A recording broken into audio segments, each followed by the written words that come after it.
트레메이커스 예배에 오신 여러분을 환영합니다. 또 사랑합니다.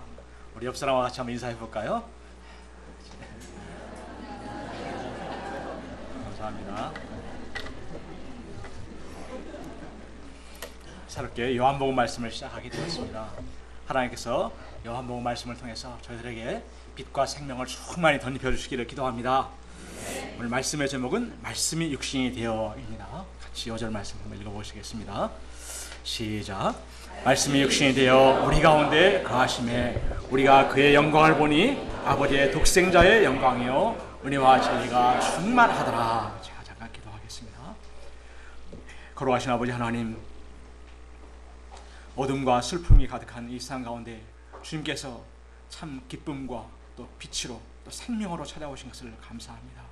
아버지 하나님, 저희가 내 안에는 어둠과 참 절망뿐인 것을 깨닫고 이 빛이요 생명 되신 주님 앞에 저희가 나아갈 수 있도록 도와주시기를 간절하게 기도합니다. 이 시간 성령께서 말씀의 빛으로 저희 가운데 찾아와 주시기를 간절히 기도하고 합니다. 우리 주 예수 받들어 기도했습니다. 아멘. 겨울에는 모든 나뭇가지들이 헐벗어 있습니다. 마치 죽은 것처럼 보이지만 봄이 오면 푸른 새싹을 냅니다. 왜냐하면 그 가지에 생명이 공급되기 때문입니다. 그런데 안타깝게도 봄이 와도 여전히 메마른 가지, 변화가 없는 가지가 있습니다. 봄이 오고 여름이 오고 또 달이 바뀌고 해가 바뀌어도 아무런 변화가 없는 가지는 죽은 가지요, 생명이 끊어진 가지입니다. 인간은 아담의 그 범죄 이후 죄로 인하여서 하나님의 그 생명에서 끊어짐으로 이 죽은 가지처럼 되어버렸습니다. 처음에는 이 죽은 가지는 그 형태를 유지하지만 시간이 오래 지나면 결국은 말라 비틀어져서 손만 대도 툭 부러져 버립니다. 인생의 그 마지막 길을 가쁜 숨을 몰아쉬면서 어둠과 두려움 속에서 마감하는 그 인생들의 모습을 볼 때 마치 죽은 가지와 같다고 생각이 됩니다. 이러한 어둠과 절망, 죽음의 그 인류의 역사에 예수님께서 육신을 입고 빛과 생명으로 찾아오셨습니다. 이 주님을 만난 자는 새로운 생명의 싹을 틔우고 꽃을 피우고 열매를 맺는 새 인생을 살 수 있게 됩니다. 또 영원한 영생을 누리게 됩니다. 사도 요한은 20장 31절에서 오직 이것을 기록함은 너희로 예수께서 하나님의 아들 그리스도이심을 믿게 하려 하며 또 너희로 믿고 그 이름을 힘입어 생명을 얻게 하려 함이니라 말하고 있습니다. 제가 새롭게 이 요한복음을 공부하면서 이 예수로 말미암아 생명과 빛을 충만히 얻고 누리는 복된 인생을 살 수 있기를 기도합니다. 파트 1, 예수님은 하나님이십니다. 1절에서 3절입니다. 1절을 보십시오. 같이 한번 읽어보시겠습니다. 시작. 태초에 말씀이 계시니라. 이 말씀이 하나님과 함께 계셨으니 태초에 말씀이 있었다는 말은 참 알쏭달쏭한 말입니다. 이해가 참 쉽지 않습니다. 태초에 생명을 유지하는 데 필수적인 물이 있었다. 그럼 금방 이해가 될 텐데 말입니다. 이 요한복음의 원본인 헬라어의 성경의 말씀은 로고스로 되어 있습니다. 2000년 전 헬라의 그 사람들은 우주 만물 삼라만상을 보면서 이 여기에는 만물을 존재하게 하고 지배하는 어떤 이성적인 원리가 있다고 생각했습니다. 정확히 교차되는 낮과 밤, 또 추운 겨울이 오면 어김없이 봄이 오는 그 자연의 법칙들을 보면서 헬라인들은 세상에는 반드시 어떤 원리, 또 어떤 지배적인 이성에 의해 이 세상이 움직이고 있다고 생각하게 되었고 이를 로고스라고 불렀습니다. 사도 요한은 이 예수님을 설명하면서 그 헬라인들이 사용했던 그 로고스라는 그 그릇에 예수님을 담아서 표현한 것입니다. 이 로고스는 영어로 번역되면서 word로 또 우리말로 번역되면서 다시 말씀이라는 그릇에 담기게 된 것입니다. 사도 요한은 헬라인들이 생각했던 그 막연하고 관념적으로 생각해왔던 그 로고스가 실제는 천지 만물을 말씀으로 지으시고 우주와 인생들의 그 법을 세우신 하나님이시다. 또 이 땅에 오신 인격적으로 찾아오신 예수님이심을 증거하고 있는 것입니다. 1절을 다시 한번 보십시오. 태초에 말씀이 계시니라. 이 말씀이 하나님과 함께 계셨으니 이 말씀은 곧 하나님이시니라. 여기서의 태초는 창세기 1장 1절의 그 태초와는 다릅니다. 창세기의 태초가 우주가 창조된 그 시간의 출발점이라면 여기에서의 태초는 만물이 존재하기 그 이전, 곧 시작도 끝도 없는 그 영원의 상태를 말하고 있습니다. 그때의 말씀이 하나님과 함께 계셨습니다.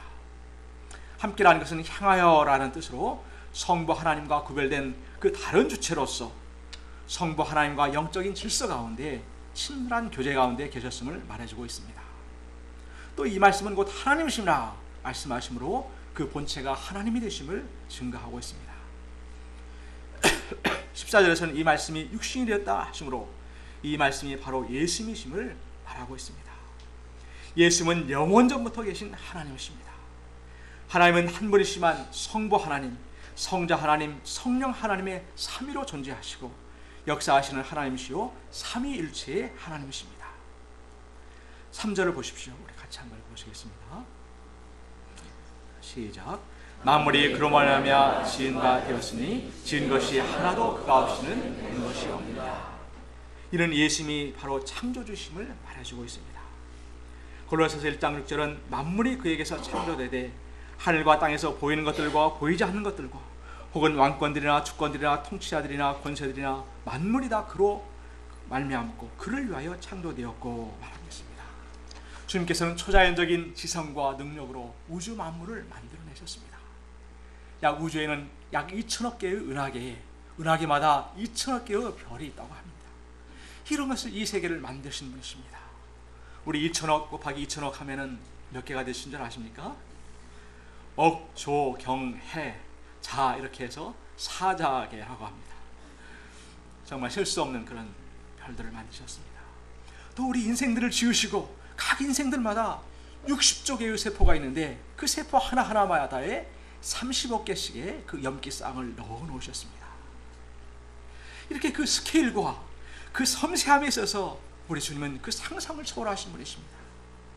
그렇기 때문에 우리 각자의 인생을 어떤 절대적인 그 목적 가운데 지으시고 또 우리 한 사람 한 사람을 인격적으로 인도해 가실 수 있는 그런 분이 되십니다. 에베소 2장 10절은 이렇게 말합니다. 우리는 그가 만드신 바라 그리스도 예수 안에서 선한 일을 위하여 지으심을 받은 자라 말하고 있습니다. 우리가 나의 인생에 두신 이 주님의 선한 뜻과 계획을 믿을 때 우리는 어떤 시련 속에서도 방황하지 않고 승리하는 인생을 살 수가 있습니다. 예수님이 하나님이시오 나를 지으신 창조주가 되신다는 사실이 우리에게 주는 의미가 무엇일까요? 우리는 복음서를 통해서 예수님이 인생들을 섬기시고 사랑하신 예수님, 십자가에서 그 목숨까지도 내어주신 예수님을 배웠습니다. 그런데 이 예수님만 생각하면 예수님은 나의 필요를 채워주시는 분으로만 생각하기 쉽습니다. 내가 여전히 주인이고 예수님은 나를 섬겨주는 도우미 정도로 생각하기도 쉽습니다. 그러나 예수님은 내 생명의 주인이시오 우주 만물의 주인이 되십니다. 우리는 나를 지으시고 뜻하신 그분을 위해서 내 자신을 드려야만 하는 그런 존재입니다. 그래야 하나님의 그 영광을 드러내야 마땅한 그런 존재입니다. 우리에게는 사람들 앞에서 대충 사는 그런 죄악된 본성이 있습니다. 예수님도 육신을 입고 오셨기 때문에 대충 이해해 주시겠지 하며 그렇게 살기 쉽습니다. 그러나 우리 주님은 나의 마음과 생각의 그 구석구석까지도 다 아시고 감찰하시는 분이 되십니다. 우리 주님께서는 그 육신을 입고 오셔서 그 하나님의 뜻에 죽기까지 순종하는 그 삶의 본을 보여주셨습니다. 그리고 우리도 이 주님과 같이 절대적인 자세로 철저히 하나님의 뜻에 순종하여 살기를 원하십니다. 그래야 진정으로 그 하나님의 영광을 드러내는 삶을 살기를 원하십니다. 파트 2 생명이 빛이 되신 예수님 4절에서 13절입니다. 4절을 보십시오. 같이 한번 읽어보시겠습니다. 시작. 그 안에 생명이 있었으니 이 생명은 사람들의 빛이라. 우리 주변에 진달래 목련이 화사하게 피어나는 것은 그 안에 생명이 있기 때문입니다. 또 우리가 이렇게 말하고 웃고 교제할 수 있는 것은 또 생명이 있기 때문입니다. 이 생명은 근데 어디에서 온 것입니까? 이 생명의 기원에 관해서는 여러 가지 설들이 있지만 현재까지 모두가 다 인정하는 확실한 사실은 생명은 생명에서 나온다는 것입니다. 물질에서 생명이 나올 수 없다는 것입니다. 그 안에 생명이 있었으니 In him was life 하는 말씀은 그 생명의 근원이 바로 예수님이심을 선포하고 있습니다. 헬라어에는 육신의 생명을 나타내는 비오스가 있지만 여기서의 생명은 참된 생명, 영원한 생명을 나타내는 조회입니다. 이 조회의 생명은 단순히 오래 사는 것을 의미하는 것이 아니라 참된 기쁨과 행복이 있는 생명, 곧 영생을 의미합니다. 생기가 넘치고 신이 나고 살맛이 나는 그런 생명입니다.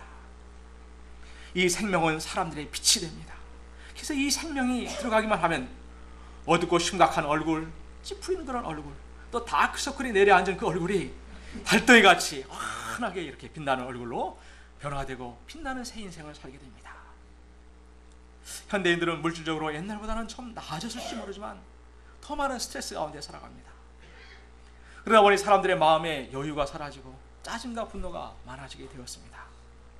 특히 우리 한국은 그 문화가 좀 독특해서 이를 털어내기가 쉽지 않았습니다. 그래서 전 세계적으로 유일하게 화병이란 그 병이 있는 나라가 되었습니다. 근데 우리가 아무리 삶이 고단하고 힘들어도 우리의 삶이 의미가 있고 희망이 있으면 사람들이 이를 견뎌내고 살아갑니다. 그러나 우리 하나님을 떠난 인생들은 바다에서 방향을 잃고 포효하는 그 배처럼 인생의 참다운 의미와 목적을 찾지 못하고 어둠과 절망 속에서 방황합니다. 이번 주에 고대신문에서는 20대의 분노와 우울 어떻게 극복할 것인가 라는 주제를 다루고 있었습니다.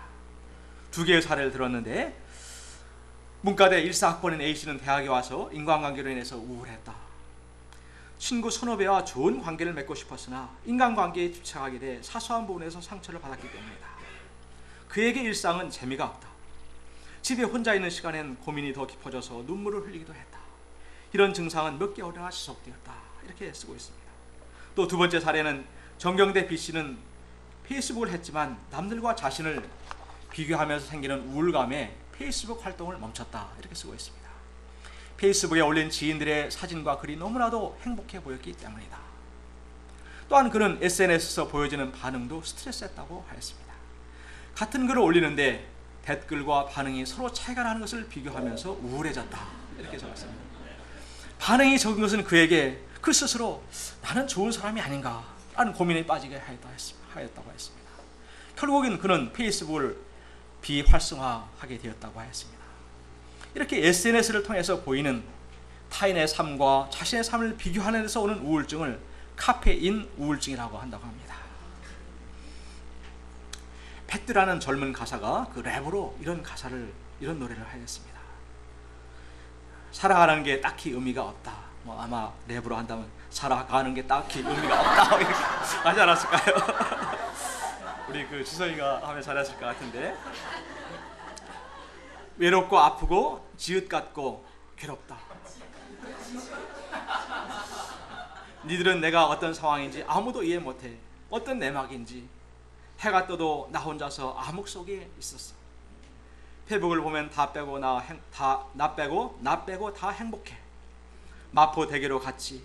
내 고통의 외침. 야경을 보면서 나는 추락하려 했지. 그래서 한 발 한 발 올라갔지. 마포대교 곁엔 생명의 전화. 내겐 아무런 의미가 없는 변화. 아니 혹시라도 내 결심이 흔들릴까봐 모른 척했지. 울어버릴까봐.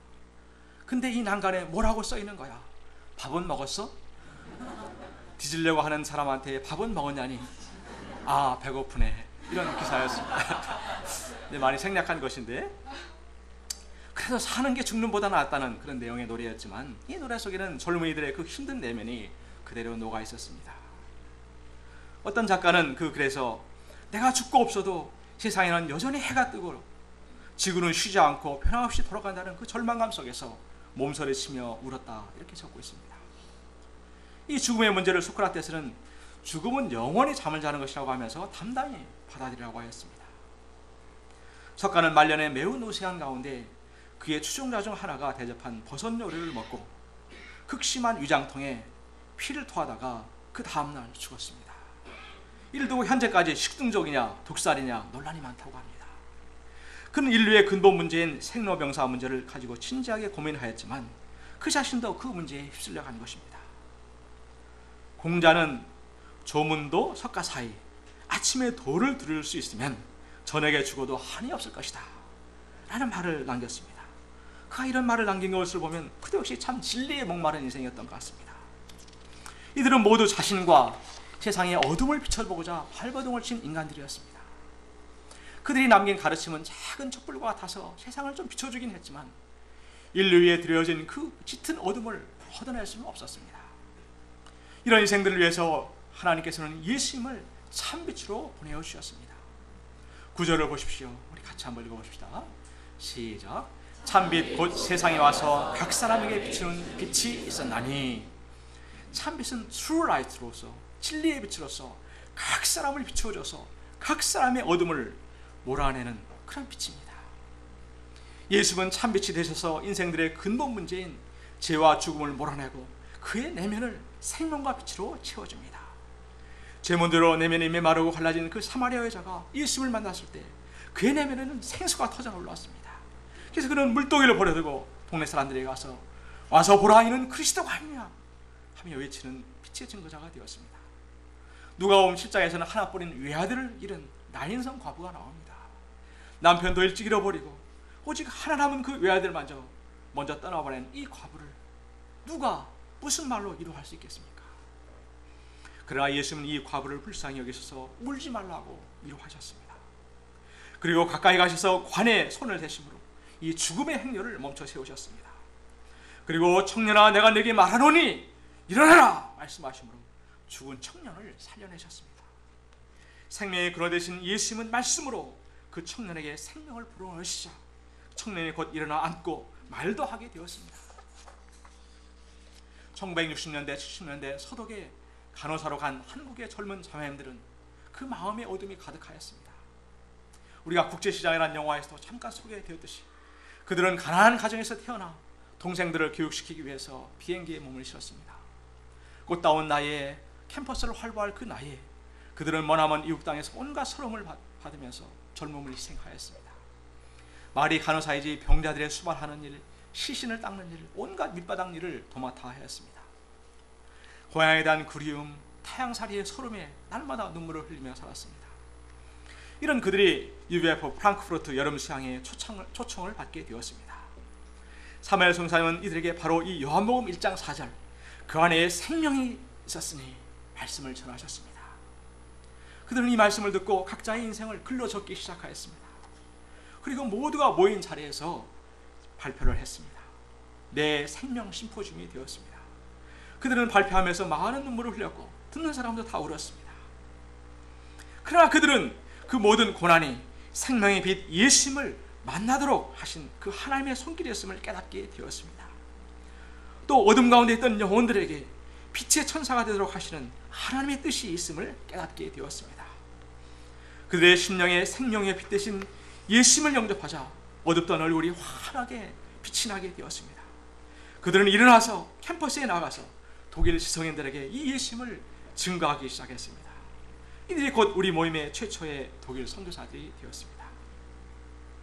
예수님은 진실로 우리의 참 생명이시오 우리 내면의 모든 어둠을 몰아내는 빛이 되십니다. 이 생명의 빛 되신 예수님을 찬양합니다. 그런데 이 빛에 대한 세상의 반응이 어떠했습니까?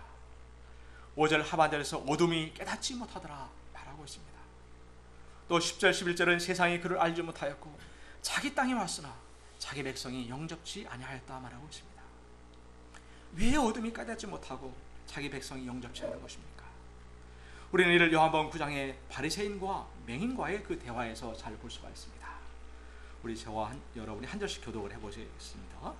그들이 욕하여 이르되 너는 그의 제자이나 우리는 모세의 제자라.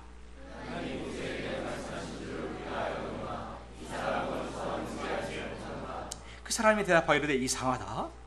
이 사람이 내 눈을 뜨게 하였을 때 당신들은 그가 어디서 왔는지 알지 못하는도다.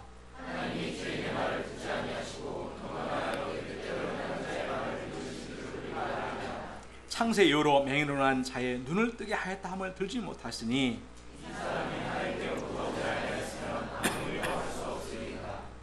거린이요 아무런 배움도 없던 맹인은 자기가 눈뜬 사실을 기초로 예수님을 하나님께로부터 온 분임을 분명히 깨달아 알게 되었습니다. 그러나 바리새인들은 모세의 제자라는 그 자부심과 교만으로 인해서 예수님을 무시하였습니다. 그들은 스스로가 왕이 되어 살아왔기 때문에 진정한 왕 대신 예수님을 영접할 수가 없었습니다.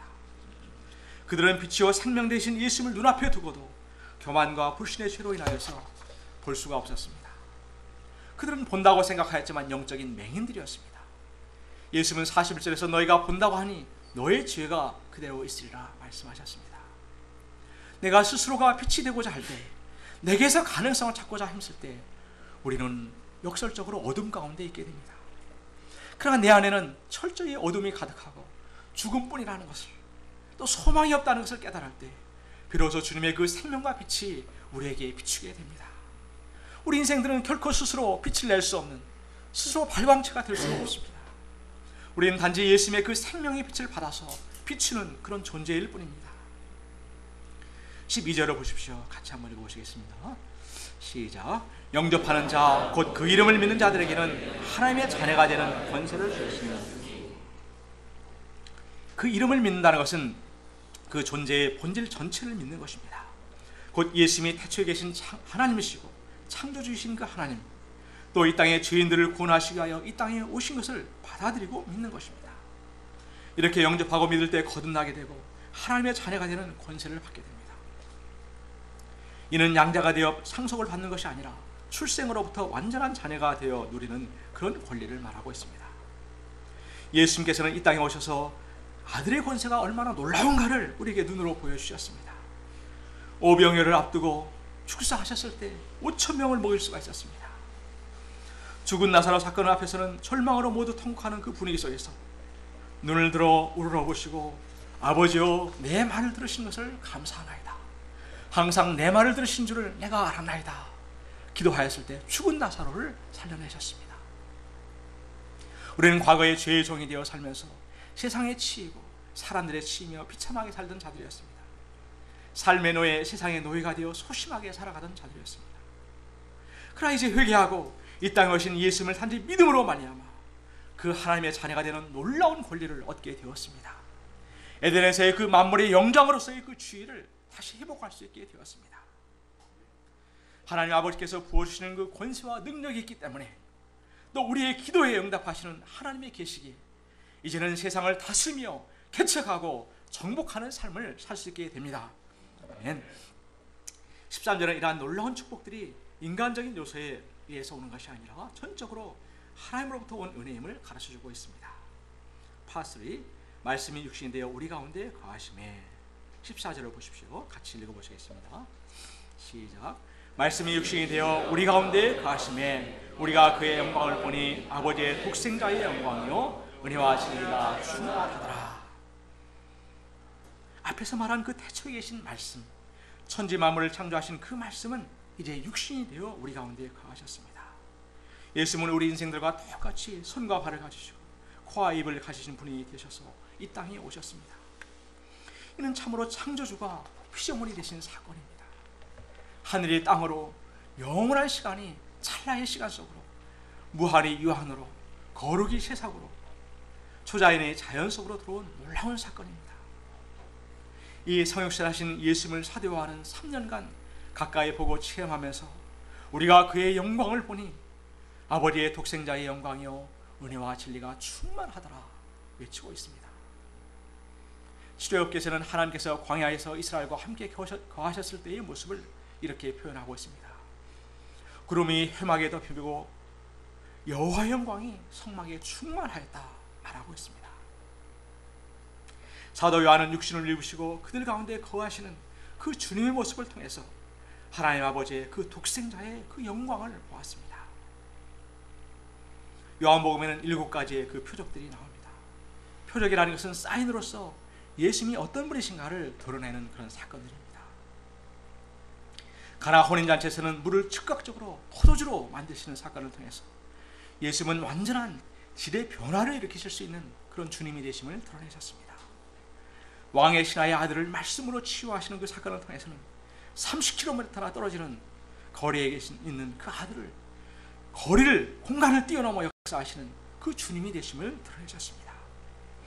38년간이나 된 중풍자를 치유하심으로 예수님은 아무리 오래된 병, 어떤 고질병도 능히 치유하실 수 있는 주님이 되심을 드러내셨습니다. 한 소년의 점심 끼니에 불과한 그 오병이어로 5,000명을 먹이신 그 사건을 통해서는 양적인 면에서도 예수님은 무한대의 능력을 가지신 그 주님이 되심을 드러내셨습니다.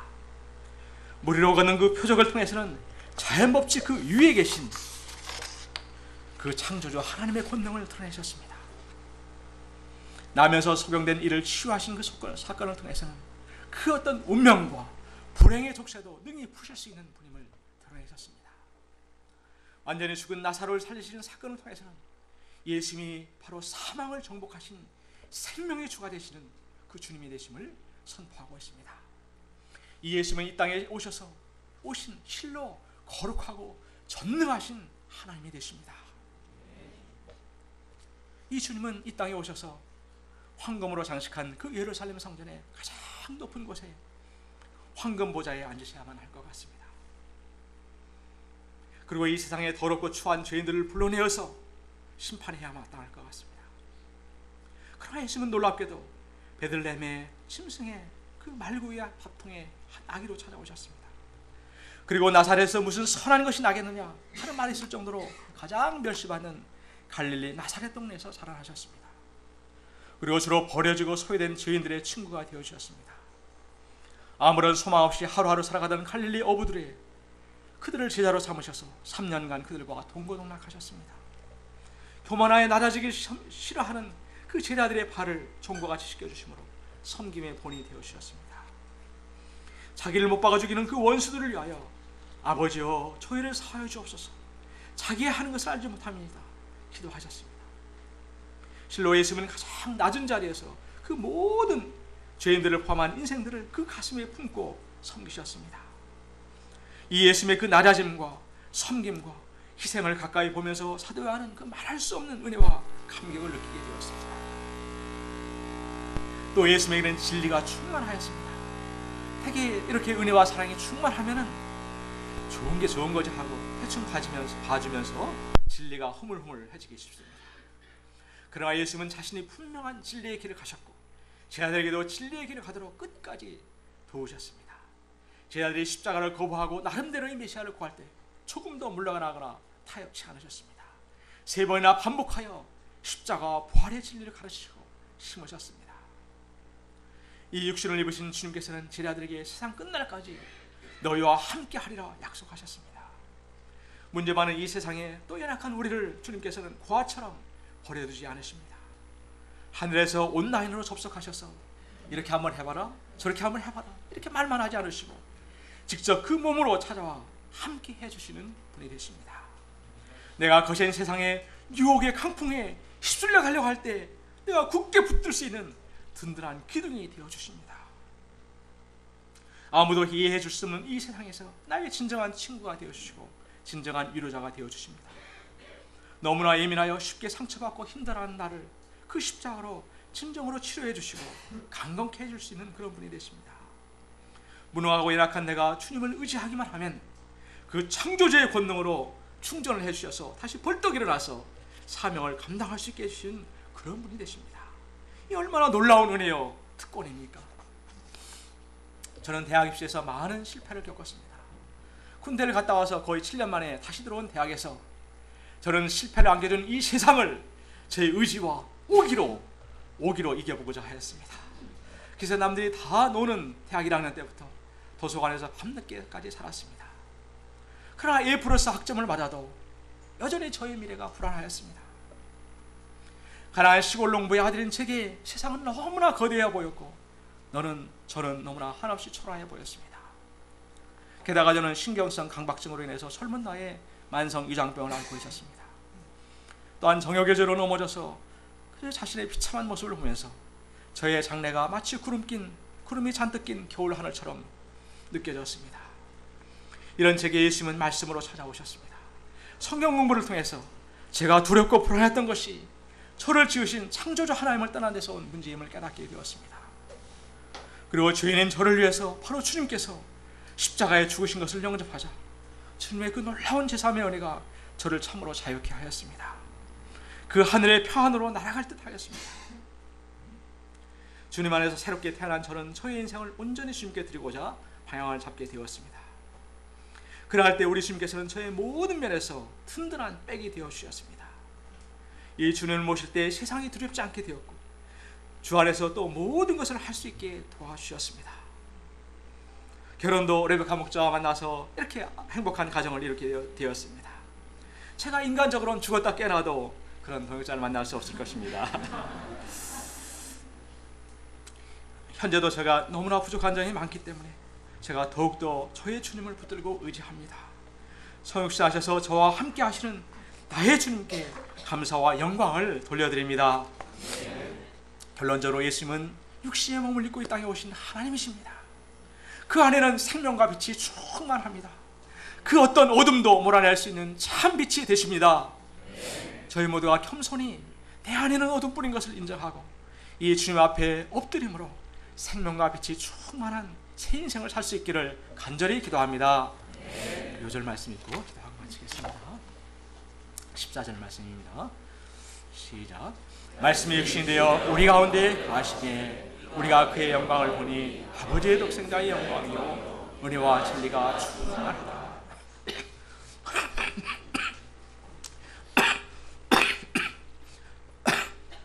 걸어가신 아버지 하나님, 죄로 죽을 비참한 죄인들을 위해서 이 땅에 육신의 몸을 입고 찾아오셔서 저의 생명이요 빛이 되어 주신 것을 참으로 감사합니다.